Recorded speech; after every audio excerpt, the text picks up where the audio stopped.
it's actually not just about what Northerners think, it's also people in London, because the whole country is going to lose in productivity terms if we don't do this. It benefits the North, it benefits the South to build this railway. Let's turn to Henri Murison, the Chief Executive of the Northern Powerhouse Partnership. Well, Henry, you probably wouldn't give me any cash for guessing what your feelings were on this topic. But yes, I imagine you agree with George Osborne and Michael Heseltine, and indeed Gordon Brown, who's also weighed in today, that this sort of short-termism is vandalising future prospects. I think that they've all made the argument very compellingly, and much more compellingly than that clip you had from the Prime Minister, which was anything but. And I think the reflection I would give you, and I think the view from Northern business people collectively, as those from London who wrote in the Times on Saturday, over 70 of them, I think actually nearly 90 in the end, the fundamental point is that they were promised, and the communities in the North were promised investment in order to drive up productivity in this part of the country. That investment is going to be withdrawn. And that doesn't just mean that you can't get from Birmingham to Manchester or from Manchester down to London as easily. It doesn't just mean the M6 will be more congested, as was argued in the Sunday Times yesterday in a piece by Nicholas Helen and Hannah Loftman and a number of others. It also means there's a big hole in the middle of Northern Powerhouse Rail. So you won't be able to get a train from Liverpool to where I'm sitting here in West Yorkshire the way you were promised. And I think the Prime Minister was a bit disingenuous in his clip saying we're going to invest in East-West. There is a current upgrade that actually was started, I think, under the previous Labour government being designed, and it happens to be being built now when he's the Prime Minister. But actually, it should have been delivered years ago. The new line across the Pennines that Boris Johnson promised, that he, the Prime Minister, encouraged Boris to promise in his leadership campaign and then in the 2019 general election, is completely stuffed by what he is suggesting and what I know he is debating in private currently with the Chancellor.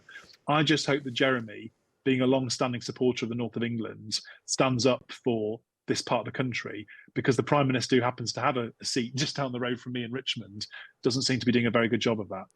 I mean, interestingly, Henry, my inbox is reflecting also another school of opinion, if you will, and I think that, the continuing strikes by rail workers has very much damaged the credibility of, our train lines in general. And people, I've got Roger here saying, why would any politician think that us taxpayers want to invest more of our taxes in a railway where the staff have been on strike for nearly a year? Tony in London says HS2 at all costs. I don't think so. Dinosaurs like Heseltine and Cameron should butt out. I think he means Osborne.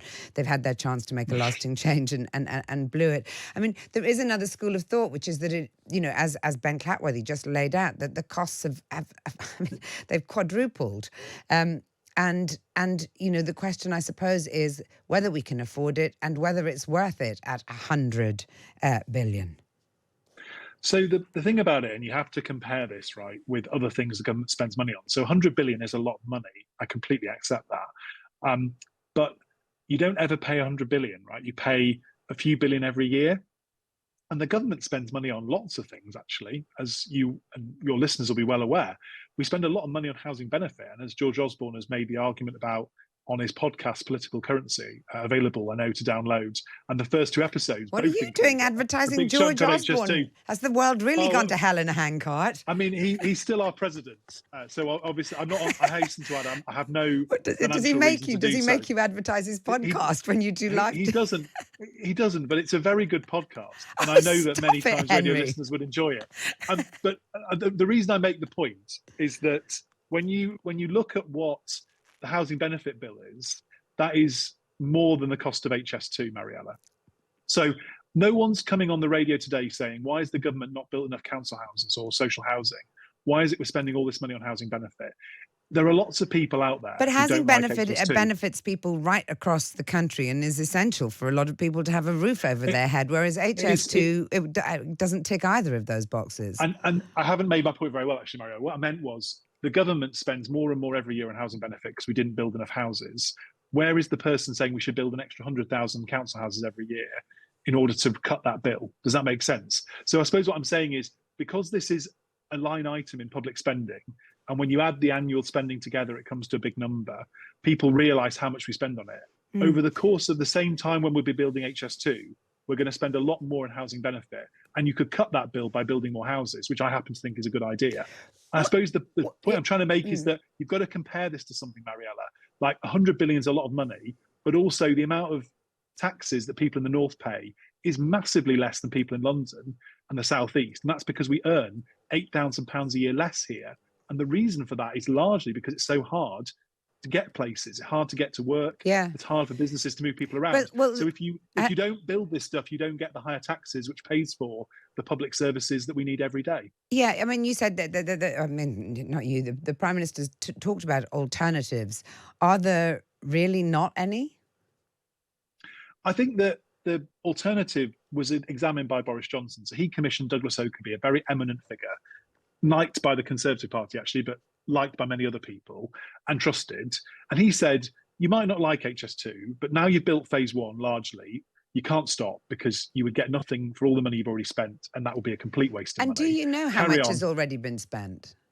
So the amount spent today, I think the total bill for HS2 will end up being, actually the public figure is 70 billion in 2019 prices. I think we've spent at least getting on for well over 15-20% of the budget, but most of that I think is actually is almost all on phase one. But does that mean that we've saved 80 billion by not building it? No, I suppose what I'm getting at, no, so you have to compare apples and apples. So on the 70 billion price tag, we've spent a big chunk of the money on phase one, which you wouldn't get back, which runs way over into the tens of billions. We've also spent 2.3 billion on phase one, on phase 2A and 2B. And that's the bit they're talking about cancelling. So I think my argument, Mariella, and I accept that many of your listeners will have different views, is that we need a new railway line across the Pennines. It's on the front page of the Times this morning that it would cost an extra 15 billion to build Northern Powerhouse Rail if HS2 isn't there. And that's in a letter that was sent to Douglas Oakerby by the then still chief executive at Network Rail, Andrew Haines.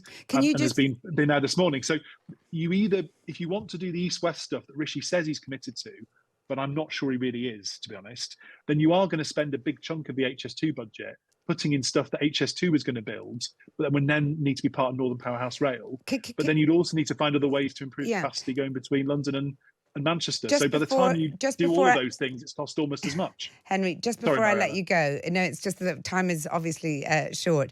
Before I let you go, can you just sum up for me the mood of business people in the north in light of this suggestion that it's going to be cancelled?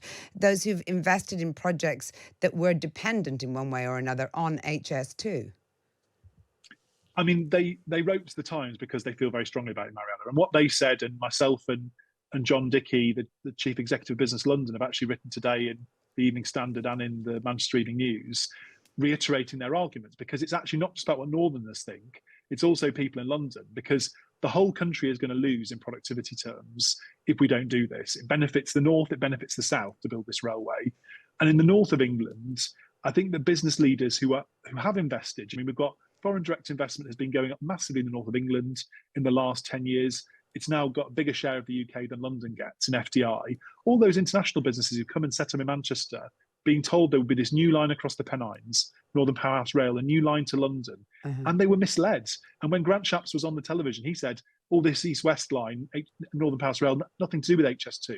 It's just wrong, Mariella. It's absolutely linked, because if you pull out HS2 and don't put the money from some of that HS2 saving back into Northern Powerhouse Rail, you can't build the east-west line. And so what makes the most sense is to deliver the whole network the way that it was originally intended, and to find ways to get the cost down, as Michael Heseltine and George said this morning. Let's work out why it's so much more expensive in this country than in other parts of the world. Let's fix that rather than reduce our ambition. Let's make it better value for money rather than simply cutting it because it's too difficult. Thank you very, very much for joining me. Henri Murison, thank you for joining us on Times Radio.